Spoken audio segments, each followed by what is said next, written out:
شبكة مزامير آل داود تقدم. يا من عم بفضله كل حي ووسعت رحمته كل شيء، ارحمنا برحمتك التي وسعت كل شيء.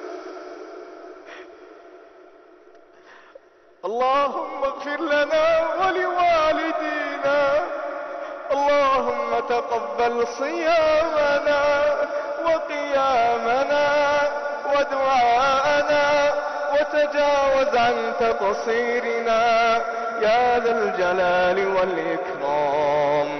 اللهم يا ولي يا حميد يا ذا العرش المجيد يا فعالا لما يريد، عليك بطاغية الشام وأعوانه، اللهم اقتلهم بسلاحهم، اللهم اجعلهم يتمنون الموت ولا يجدونه، اللهم أرنا فيهم عجائب قدرتك.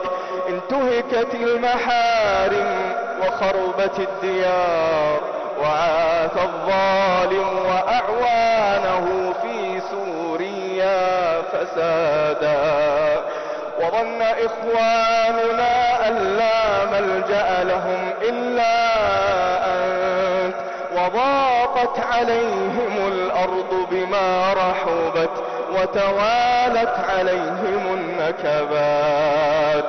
اللهم يا فارج الهموم اكشف همهم، يا كاشف الغموم ارفع ضمهم، اللهم تول أمرهم، اللهم اكفهم ما أهمهم، اللهم ارحم موتاهم، اللهم ارحم موتاهم، اللهم ارحم موتاهم وتقبل شهداءهم وداوي جرحاهم وعاف مبتلاهم، اللهم فك أسراهم، اللهم آو طريدهم، اللهم أشبع جائعهم، اللهم احقن دماءهم، اللهم ول عليهم خيارهم واكفهم شرارهم،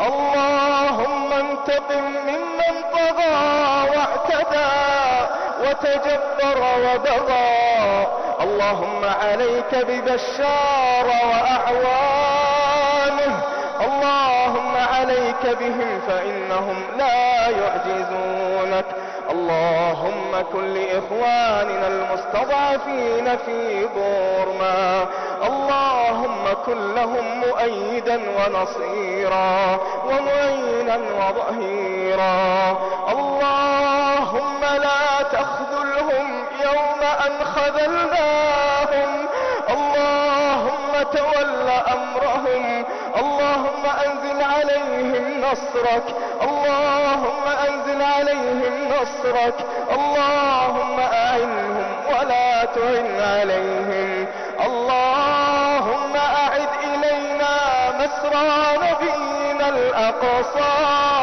اللهم حرره من دنس يهود، اللهم ارزقنا فيه صلاة قبل الممات برحمتك يا أرحم الراحمين.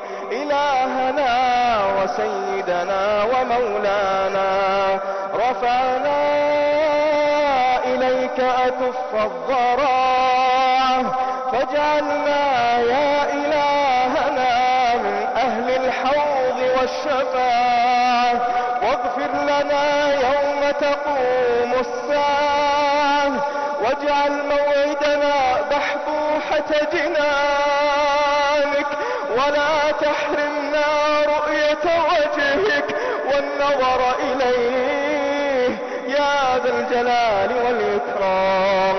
ربنا آتنا في الدنيا حسنة وفي الآخرة حسنة وقنا عذاب النار. سبحان ربك رب العزة عما يصفون وسلام على المرسلين والحمد لله رب العالمين.